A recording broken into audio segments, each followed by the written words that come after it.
नमस्कार दोस्तों, target with PS Parihar channel में आपका स्वागत है। सुबह के इस वीडियो में ऐसी सूचनाएं होती हैं जो विभिन्न समाचार पत्रों पर छाई हुई होती हैं और विद्यार्थियों के लिए आवश्यक होती हैं। तो आइए शुरू करते हैं और देख लेते हैं कि आज के समाचार पत्रों में ऐसी कौन कौन सी सूचनाएं हैं। तो वीडियो को जल्दी से लाइक कर दें, शेयर कर दें। जिन छात्रों ने चैनल को अभी भी सब्सक्राइब न किया हो जल्दी से सब्सक्राइब कर लें ताकि आप लोगों को भी इसी तरीके की ऑथेंटिक अपडेट सबसे पहले मिलती रहे। आगे बढ़ने से पहले एक और सूचना, अगर आप लोग उत्तर प्रदेश शिक्षक पात्रता परीक्षा यानी कि यूपीटीटी की तैयारी करें तो आप लोग चक्षु प्रकाशन की पुस्तक ले सकते हैं। ये जो संपूर्ण गाइड है इसमें 300 से ज्यादा अध्यायवार महत्वपूर्ण प्रश्न दिए हुए हैं और उनकी व्याख्या दी हुई है। यूपीटीटी का जो नया वाला पैटर्न है उस हिसाब से पुस्तक बनाई गई है और इसी पुस्तक में आपको 2 शॉर्ट पेपर भी देखने को मिलेंगे। सभी कापी किताबों की दुकानों में ये पुस्तक आपको देखने को मिल जाएगी और यहाँ पर देख सकते हैं इसमें पूरा का पूरा जो सिलेबस है वो दिया हुआ है और चार्ट के माध्यम से बताया भी गया है कि किस साल कौन से जो प्रश्न है वो ज़्यादा पूछे गए हैं, कौन से जो प्रश्न है वो कम पूछे गए हैं।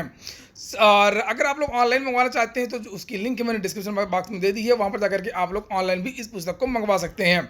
यूपीटीईटी के शॉर्ट पेपर, यूपीटीईटी का अलग अलग सब्जेक्ट के पेपर और अलग अलग जो पुस्तकें हैं वो भी आती हैं चक्षु प्रकाशन की। जैसे यहाँ पर देख सकते हैं बाल विकास की भी अलग से पुस्तक आती है, अगर आप लोग लेना चाहें। गणित की अलग से आती है, हिंदी की अलग से आती है, तो कोई भी पुस्तक आप लोग ले सकते हैं। चलिए शुरू करते हैं आज की सूचना को। सबसे पहली सूचना, कोरोना की तीसरी लहर फिर से आ रही है और 24 घंटे में अमेरिका में 1 लाख से ज़्यादा संक्रमित जो व्यक्ति हैं वो मिले हैं। फिर से अचानक से ये जो खबरें हैं वो आने लगी हैं। लिखा हुआ है कि 8 माह के सामने आए डेल्टा स्वरूप के सबसे सर्वाधिक मामले, बच्चे भी बड़ी संख्या में हो रहे हैं संक्रमित। अमेरिका के कई राज्य एक बार फिर कोरोना संक्रमण की चपेट में आ गए हैं और यहाँ पिछले 24 घंटे के दौरान डेल्टा स्वरूप के 1 लाख मामले सामने आए हैं, जो देश में गत 8 माह के दौरान संक्रमितों का सबसे बड़ा आंकड़ा है। अमेरिकी स्वास्थ्य एवं मानवीय सेवा ने बताया कि देश में डेल्टा स्वरूप तेजी से बढ़ रहा है और स्वास्थ्य मंत्रालय के मुताबिक करीब 2000 संक्रमित बच्चे भी अस्पताल में भर्ती हैं। इसी तरीके से अन्य देशों के बारे में भी जानकारी दी गई है कि मैक्सिको में 835 और ब्राज़ील में 920 की मौत हो गई। ये देखिए 24 घंटे की बात यहाँ पर हो रही है। मैक्सिको और ब्राज़ील में सैकड़ों संक्रमित मौत का शिकार हो रहे हैं। मैक्सिको में 24 घंटों के दौरान महामारी से 835 लोगों की मौत हो गई है, जबकि 20,633 नए मामले आए हैं। देश में अब तक 2,56,000 की मौत हो चुकी है। वहीं ब्राज़ील में बीते 24 घंटे में 31,034 नए मामले सामने आए हैं और जबकि 920 लोगों की मौत हो गई है। महामारी से मौतों के मामले में ब्राज़ील दुनिया में दूसरे स्थान पर है। रूस में भी 798 लोगों की मौत हो गई है। रूस में कोरोना से बड़ी संख्या में लोगों के मरने का सिलसिला जारी है और यहां बीते 24 घंटे में महामारी से 798 लोगों की मौत हो गई है, जबकि 19,509 नए मामले आए हैं। वहीं श्रीलंका में लॉकडाउन को बढ़ा दिया गया है। श्रीलंका में भी महामारी का प्रकोप जारी है। सरकार ने संक्रमण की रोकथाम के लिए राष्ट्रव्यापी लॉकडाउन को 6 सितंबर तक के लिए बढ़ा दिया गया है। सरकार की ओर से जारी आंकड़ों के मुताबिक श्रीलंका में बुधवार को कोरोना संक्रमण से रिकॉर्ड 209 लोगों की मौत हो गई है। तो यहाँ पर जनता के साथ साथ में सरकार को भी ध्यान देने की आवश्यकता है। अगली जो सूचना है वो है उत्तर प्रदेश अधीनस्थ सेवा चयन आयोग की। यूपीएससी पीईटी के बारे में बहुत ज्यादा चर्चा है आजकल कि आखिरकार इसकी जो कट ऑफ है वो परसेंटाइल के आधार पर कितनी जाएगी, कितने छात्रों को बुलाया जाएगा। यूपीएससी की बात करें तो यूपीएससी कभी भी एक तरीके का कोई भी नियम नहीं बनाया भर्तियों में। जितनी भी परीक्षाएं हुई हैं प्री और मेंस, तो किसी परीक्षा में 9 गुना विद्यार्थियों को बुलाया है, किसी में 15 गुना विद्यार्थियों को बुलाया है, किसी में 20 गुना विद्यार्थियों को बुलाया है। अगर मैंने कल की वीडियो में भी आप लोगों से ये बात बताई थी कि अगर 1.5 लाख के आसपास विद्यार्थियों को बुलाया जाएगा तो कट ऑफ 65 के आसपास जाएगी, 60 या 65 के आसपास जाएगी। और अगर इससे ज़्यादा विद्यार्थियों को बुलाया गया, जैसे कि समाचार पत्रों के माध्यम से जानकारियां मिल रही हैं कि यूपीएससी ज़्यादा से ज़्यादा विद्यार्थियों को मुख्य परीक्षा में बिठाना चाहता है, तो अगर ज़्यादा विद्यार्थियों को बुलाया गया तो कट ऑफ और कम चली जाएगी। यानी कि अगर हम जो मीडिया में जो खबरें आ रही हैं कि 4 लाख विद्यार्थियों को बुलाया जा सकता है, तो अगर 4 लाख विद्यार्थियों को बुलाया गया तो समझ लीजिए कि जिन विद्यार्थियों का 50 और 55 है उनको भी मुख्य परीक्षा में बैठने का मौका मिल सकता है। यूपीएससी ने ये कभी कोई निश्चित नियम नहीं बनाया है कि पीईटी में कितने विद्यार्थियों को बुलाया जाएगा या कितने गुना विद्यार्थियों को बुलाया जाएगा। ये देखिए समाचार पत्रों में, बहुत सारे समाचार पत्रों में इसके बारे में जानकारी दी गई है, केवल एक ही समाचार पत्र में नहीं दी गई है। लिखा पीईटी 2021 रिजल्ट का इंतजार, नवंबर में होगी 7,882 लेखपाल के लिए मुख्य परीक्षा। और यहाँ पर परीक्षा के बारे में बहुत सारी जानकारियाँ लिखी हुई, लेकिन मुख्य बात यहाँ पर लिखी है कि उत्तर प्रदेश अधीनस्थ सेवा चयन आयोग लेखपाल की भर्ती के लिए कितने अभ्यर्थियों ने पीईटी दिया, इसकी जानकारी नहीं मिल पाई है। लेकिन अनुमान है कि इन पदों के लिए 4 लाख से ज़्यादा अभ्यर्थी लेखपाल भर्ती के लिए क्वालिफाई हो सकते हैं। ये हिंदुस्तान समाचार पत्र की बात है और भी समाचार पत्रों में इसी तरीके की जानकारियां निकल करके आ रही हैं। अगर ये बात सही है, अगर 4 लाख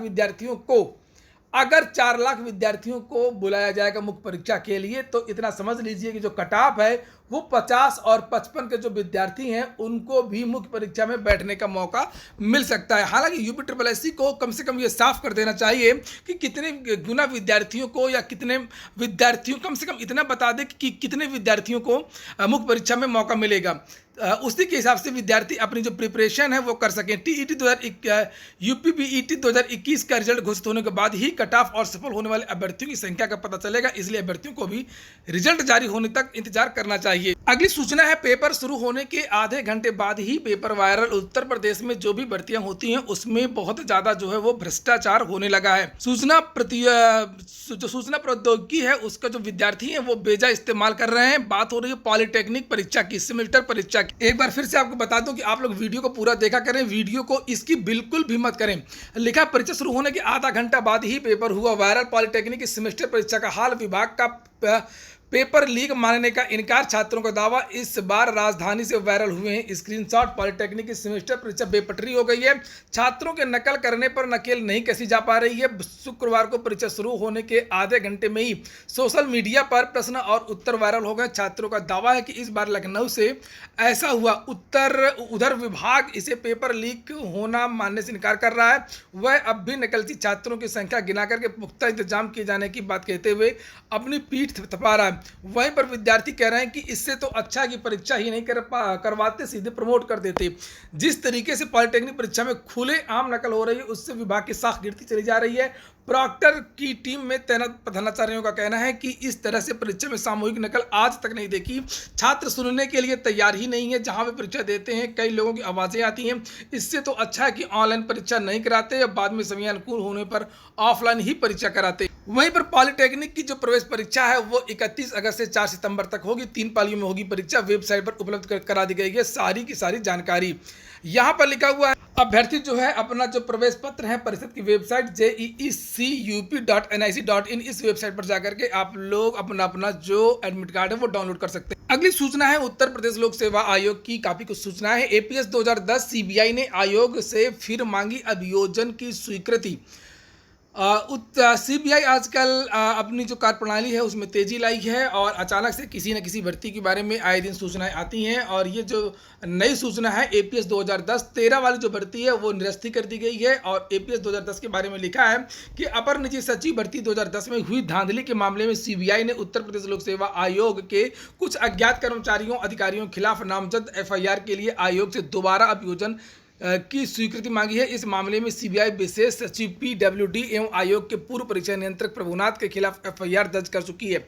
CBI को APS 2010 में धांधली के ठोस सबूत मिल चुके हैं। CBI की ओर से दर्ज FIR में स्पष्ट कहा गया कि शॉर्ट हैंड में 8% तक गलती पर छूट देकर और कट ऑफ गिराकर कुछ अभ्यर्थियों को सीधे फायदा पहुंचाया गया। अगर इस पर कड़ी कार्रवाई होती है तो जो भी भ्रष्टाचार होता है विभिन्न बोर्डों में, विभिन्न आयोगों में, तो उस पर लगाम लगेगी। आखिरकार उन्हें कुछ डर होगा कि अगर हम कुछ घोटाला करेंगे तो पकड़े जाएंगे। इसलिए इनके खिलाफ अभियोजन की स्वीकृति जल्द से जल्द मिलनी चाहिए और बड़ी कार्रवाई होनी चाहिए। यहाँ पर लिखा है कि प्रतियोगी छात्रों की मांग है कि जल्द मिले अनुमति। और इसकी काफ़ी आलोचना होती है कि जो भाजपा सरकार है, जो योगी आदित्यनाथ की सरकार है, सरकार आने के पहले तो बड़े बड़े दावे किए थे, लेकिन अब जब अभियोजन की स्वीकृति की बात आती है तो स्वीकृति नहीं मिलती। इसके पहले भी CBI ने कई बार FIR करने की अनुमति मांगी है, लेकिन अनुमति नहीं दी गई। चूँकि सरकारी कर्मचारियों पर जब FIR या अभियोजन लिखा जाता है तो उसके पहले सरकार से अनुमति लेना होता है, आयोग से अनुमति लेना होता है। लिखा है प्रतियोगी छात्रों की मांग जल्द मिले अनुमति। सूत्रों के मुताबिक CBI ने आयोग के अज्ञात कुछ कर्मचारियों अफसरों को नामजद करने के लिए आयोग से दोबारा अभियोजन की स्वीकृति मांगी है, क्योंकि APS 2010 में धांधली के लिए CBI ने इन्हें चिन्हित किया। प्रतियोगी छात्र संघर्ष समिति के अध्यक्ष अवनीश पांडेय ने मुख्यमंत्री को लिख करके मांग की है CBI को अभियोजन स्वीकृति शीघ्र प्रदान की जानी चाहिए। इनका कहना है कि CBI की टीम 2012 से मार्च 2017 के बीच में कुल 599 परीक्षाओं की जांच कर रही है और इन परीक्षाओं से 40,000 चयनित हुए हैं। इस बारे में आयोग के सचिव जगदीश से बात की गई तो उन्होंने कुछ भी बोलने से मना कर दिया गया। तो अगर उत्तर प्रदेश के मुख्यमंत्री भ्रष्टाचार के विरुद्ध जो है जीरो टॉलरेंस की जो नीति है वो अपनाते हैं, तो जल्द से जल्द इस बारे में उनको ध्यान देना चाहिए। अगली सूचना है, नियुक्ति के लिए भटक रहे हैं पीसीएस के चयनित। अभी तो 2000 आरओ या 2016 के जो विद्यार्थी हैं वो भटक रहे थे और अब पीसीएस 2018 की बात हो रही है। पीसीएस 2018 का अंतिम चयन परिणाम जारी करते हुए 1 वर्ष का समय पूरा हो गया है, लेकिन जिला पिछड़ा वर्ग कल्याण अधिकारी के पद पर चयनित अभ्यर्थी नियुक्ति के लिए अब भी भटक रहे हैं। उत्तर प्रदेश लोक सेवा आयोग की ओर से नियुक्ति की संस्तुति काफी पहले भेजी जा चुकी है, लेकिन विभाग नियुक्ति पत्र जारी नहीं कर रहा है। आयोग ने पीसीएस 2018 का परिणाम पिछले साल 11 सितंबर को जारी किया था और पीसीएस 2018 के तहत कुल 988 पदों पर भर्ती के लिए विज्ञापन जारी किया गया था। लिखा अभ्यर्थियों का कहना है कि फरवरी में चिकित्सा परीक्षण भी करा लिया गया। आयोग ने नियुक्ति की संस्तुति भी भेज दी है, लेकिन विभाग ने नियुक्ति पत्र जारी नहीं किया। अगली सूचना है, नई प्राथमिक शिक्षक भर्ती पर शिक्षा मंत्री ने फिर से छात्रों को एक बार निराश कर दिया है और साफ साफ कह दिया है कि शिक्षक भर्ती जो है जब पद रिक्त होंगे तब आएगी। अभी आप लोग अन्य भर्तियों की तैयारी करिए, दूसरे राज्यों में जाइए और केंद्रीय जो भर्तियां उनकी तैयारी करिए। व्यवस्था के किसी पद को इसमें ला करके और कोई मेरिट नीचे ले जा करके हम नहीं कर सकते। ये हम 20 बार कह चुके हैं, जितनी बार पूछेंगे उतनी बार यही कहेंगे। इन बातों को इन लोगों को समझना चाहिए। ये लोग बार बार कहते हैं नई भर्ती कब करेंगे। आप ये बात बता रहे थे 22,000 पदों को जो जोड़ने की बात चल रही है उसकी, और जब पूछा गया नई प्राथमिक शिक्षक भर्ती के लिए तो उनका ये हम 20 बार कह चुके हैं, जितनी बार पूछेंगे उतनी बार यही कहेंगे। इन बातों को इन लोगों को समझना चाहिए। ये लोग बार बार कहते हैं नई भर्ती कब करेंगे। आप कहीं और किसी और विभाग में इस तरह का सवाल कोई खड़ा कर रहा है। जो सरकार लगातार मिशन रोजगार चला रही हो, जो मुख्यमंत्री श्री योगी आदित्यनाथ जी लगातार नौजवानों को सरकारी और गैर सरकारी और स्वयं तो यहाँ पर सुना आपने कि इन्होंने स्पष्ट कर दिया है और आप लोग समझ गए होंगे कि नई शिक्षक भर्ती के बारे में जो सरकार की है वो क्या योजना है, जो बेसिक शिक्षा विभाग है उसकी क्या योजना है। अब इसीलिए 1 सितंबर को प्रयागराज में बहुत बड़ा जो धरना प्रदर्शन है वो होगा, जिसमें प्राथमिक शिक्षक भर्ती की जो मांग है वो प्रमुखता से रखी जाएगी। अगली जो सूचना है वो टीजीटी और पीजीटी की। अगली सूचना समाचार पत्रों में कुछ भर्तियों के बारे में जानकारी दी गई है, जैसे जूनियर असिस्टेंट की भर्ती आई है। जम्मू कश्मीर यूनिवर्सिटी से 35 पद हैं। अधिकतम एज जो 40 साल मांगी गई है। वेबसाइट है jammuuniversity.ac.in। इस वेबसाइट पर जाकर के आप लोग पूरा जो नोटिफिकेशन है वो देख सकते हैं और 1 सितंबर से लेकर के 21 सितंबर के बीच में ऑनलाइन आवेदन होगा।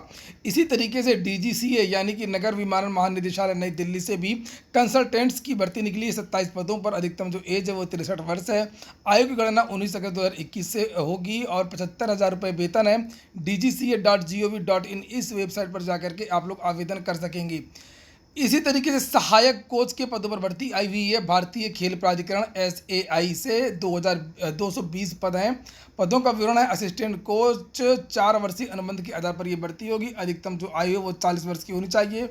उम्मीदवार भारतीय खेल प्राधिकरण यानी कि SAI-NSI संस्थान से कोचिंग में डिप्लोमा अथवा ओलंपिक अंतर्राष्ट्रीय प्रतिस्पर्धा में भागीदारी होनी चाहिए और ये वेबसाइट है। इस वेबसाइट पर जाएंगे तो आप लोगों को पूरी जानकारी मिल जाएगी। अगली सूचना है, अंतिम सूचना है टीजीटी और पीजीटी के लिए। सप्ताह के भीतर सामाजिक विज्ञान और कला चयनितों को कॉलेज आवंटन।